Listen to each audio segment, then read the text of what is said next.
Chapter 4 में हम उस अध्याय को खोलेंगे जो उत्तर प्रदेश की सियासत के पिछले 2 दशकों का सबसे बड़ा सस्पेंस रहा है। आज हम बात करेंगे उस संगठन की जिसकी आहट से कभी लखनऊ का सचिवालय कांपता था और जिसके एक इशारे पर पूर्वांचल की ट्रेनें रुक जाया करती थीं।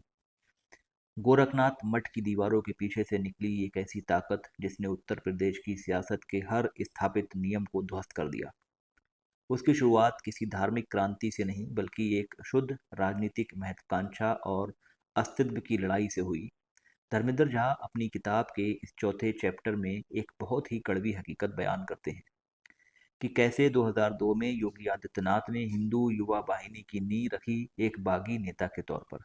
उस समय गोरखपुर की राजनीति में भाजपा के पुराने दिग्गज शिव प्रसाद शुक्ला का दबदबा था और मठ की सत्ता को चुनौती मिल रही थी।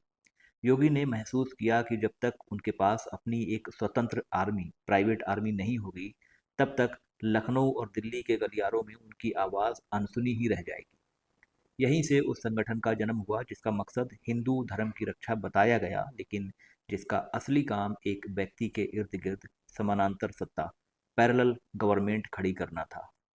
झा इस चैप्टर में उन बारीक कड़ियों को जोड़ते हैं जो बताती हैं कि कैसे पूर्वांचल के बेरोजगार युवाओं के मनोविज्ञान के साथ खेल खेला गया। चीनी मिलों के बंद होने और बाढ़ से जूझ रहे पूर्वी उत्तर प्रदेश के उन नौजवानों के पास कोई भविष्य नहीं था, जिन्हें योगी आदित्यनाथ ने हिंदू रक्षक की एक पहचान दी। सदस्यता फॉर्म में बाकायदा जाति का कॉलम रखकर ये सुनिश्चित किया गया कि पिछड़ी और दलित जातियों के उन युवाओं को जोड़ा जाए जिन्हें भाजपा के स्वर्ण नेतृत्व ने कभी तवज्जो नहीं दी। इन युवाओं को कोई वेतन नहीं दिया जाता था बल्कि उन्हें ताकत का वो नशा दिया जाता था जो पैसे से भी कहीं ज़्यादा खतरनाक होता है। जब गांव का एक मामूली सा लड़का हाथ में डंडा लेकर और गले में केसरिया गमछा डालकर निकलता था, तो पुलिस का दरोगा भी उसे भैया कहकर पुकारता था। यही वो सम्मान था जिसने हजारों युवाओं को अपनी जान की बाजी लगाने के लिए तैयार कर दिया। धर्मेंद्र झा ने गोरखपुर और आसपास के जिलों में चलने वाले उस समानांतर प्रशासन, पैरेलल गवर्नमेंट का एक ऐसा ब्यौरा दिया है जो आपके रोंगटे खड़े कर देगा। 2005 के आते आते गोरखपुर के थानों में व्यवस्था ऐसी हो गई थी कि पुलिस किसी भी विवाद पर फैसला सुनाने से पहले मंदिर के जनता दरबार की पर्ची का इंतजार करती थी। झा लिखते हैं कि ये state with in a state का मॉडल था जहां संविधान की किताब से ज़्यादा अहमियत महाराज जी के आदेश को दी जाती थी। स्थानीय ज़मीनी विवादों, बाजारों की वसूली और यहाँ तक कि सरकारी ठेके में भी वाहिनी का हस्तक्षेप इस कदर बढ़ गया था कि प्रशासन पूरी तरह से पुंग नजर आ रहा था।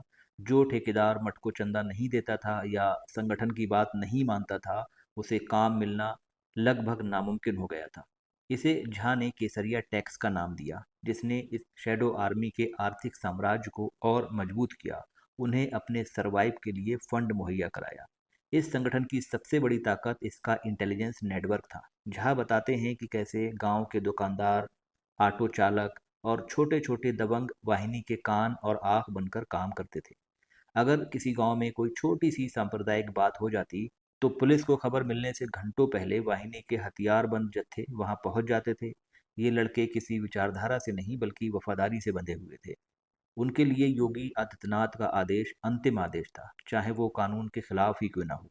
धर्मेंद्र झा की रिसर्च ये बताती है कि हिंदू युवा वाहिनी ने समाज में डर की एक ऐसी परत बिछा दी जहां आम आदमी को लगने लगा था कि उसकी सुरक्षा केवल महाराज ही कर सकते हैं, ना कि उत्तर प्रदेश की पुलिस।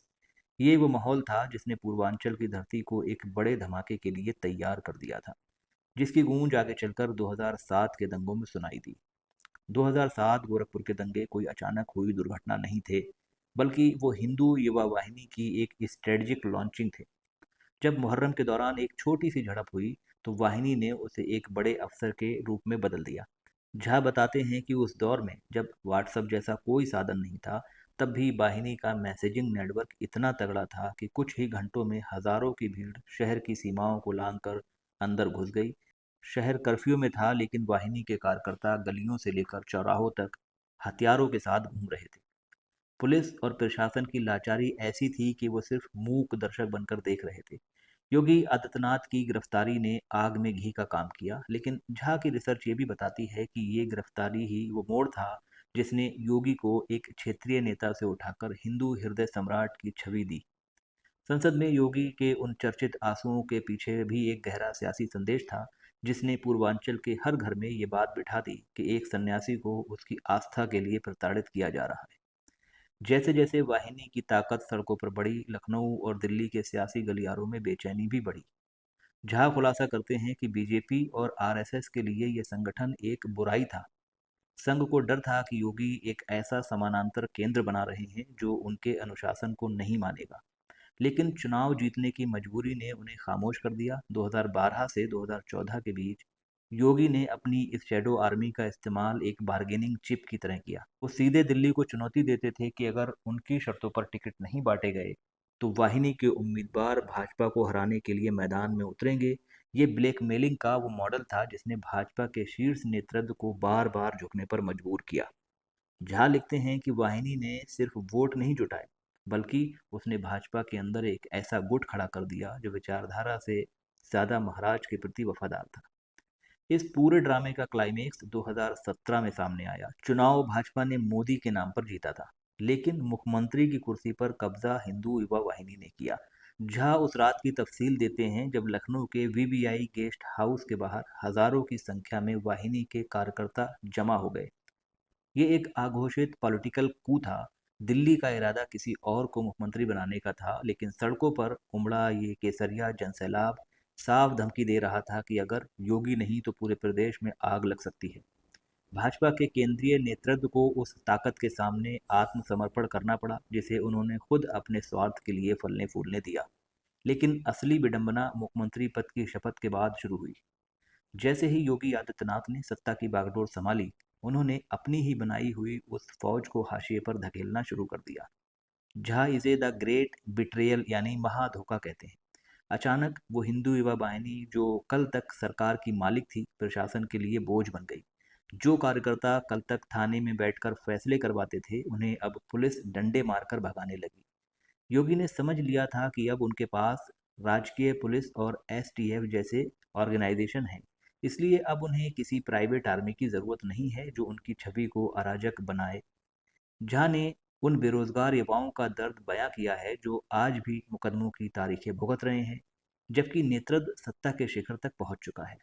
अंत में लेखक एक बहुत ही तकनीकी बात कहते हैं कि वाहिनी भले ही आज आपको सुस्त नजर आती हो, लेकिन उसकी कार्यशैली अब सरकारी तंत्र का हिस्सा बन चुकी है। जो काम पहले डंडे और नारों से होता था, आज वही काम बुलडोजर और इनकाउंटर के नाम पर कानूनी तरीके से किया जा रहा है।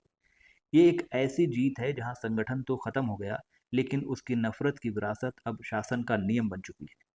तो ये था चैप्टर 4। अब हम चैप्टर 5 में बात करेंगे Bhonsala military school the training ground. यहाँ हम उस नर्सरी की बात करेंगे जहाँ इस शैडो आर्मीज के लिए सिपाही तैयार किए जाते हैं।